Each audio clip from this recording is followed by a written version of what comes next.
What is the true size of Africa? Well, maybe you think you know because you've seen the world map a couple of 100 times. There's a map that we've been shown in school. So we accept this map as the truth. But as it turns out, it's not that easy to determine the true size of continents because it's almost impossible to show the true size of the world because the world is a sphere and showing it on a flat surface is not that simple.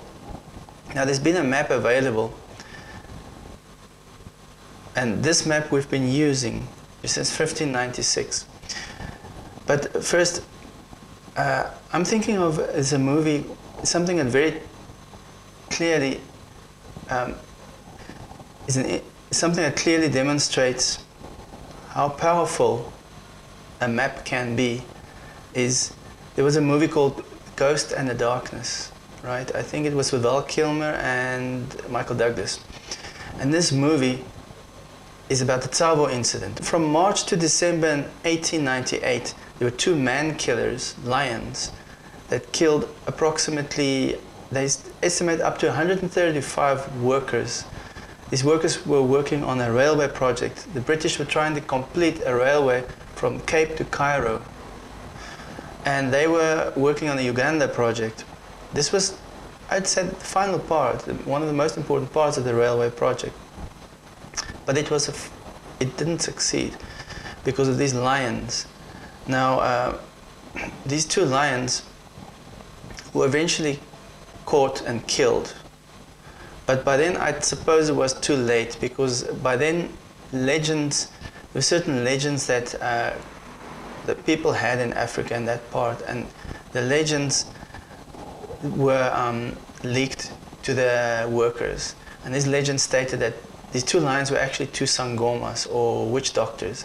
And these witch doctors, their objective was to stop this project. They didn't want the British to colonize Africa. And the British did not colonize Africa in the end. So, but the British could have, in theory, because after the Boer War in Africa, the British won that war, and after the Second World War, the British had enough political power to finish their railway project. They didn't have a lot of obstacles, but it didn't succeed. Why? Well, it says that they had geographical obstacles, insurmountable geographical obstacles, and economically they couldn't do it. So at first they thought they could do it, and then later they found out economically it wasn't possible. So why was that? You have to know that the British were carrying in those days all the materials with a horse cart, with quite primitive roads. And that's why they wanted to construct their railway. They wanted to construct a railway to transport soldiers and weapons and supplies for them to control Africa. Without such a railway, it wouldn't be possible for them to control the continent. But let's look at the world map that the British had in those days. This is called the Mercator Projection. It was made in 1596, and the world has been using it ever since. Look at the size of Africa compared to the size of Europe and compared to the size of the United States. And bear in mind, this is the map that we still use today. It looks right because I've seen this same map hundreds of times.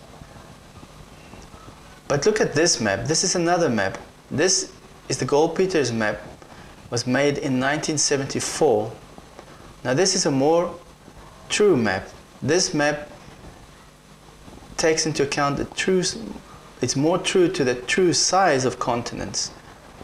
Look at the size of Africa compared to the United States. Apparently, the United States is not as big as we thought. previously maybe we thought that the United States, each state in the United States was about the size of an average African country, but that's not the case. So this could be a major reason why the British underestimated the scope of their project and why they couldn't complete it, why they couldn't succeed. Because they thought they were bigger than they were actually. But the question is, why are we still using this map? There are different interpretations of the size of continents, and there are several ways of looking at the world, but we still choose the map that favors the size, or the map that makes the United States and Europe look bigger. So look at this next map. This map, or this projection, shows basically how big Africa really is. In Africa you could fit the whole of the United States, plus the whole of Europe, plus Eastern Europe, plus India and China, and what else? All these quite comfortably. So the true size of Africa, it's kind of scary. I mean, I lived in Africa almost all my life, and there is a feeling of space. So the continent is huge. It's bigger than we thought. But is there any value in making the world feel that Africa is small, or that China is smaller than it really is?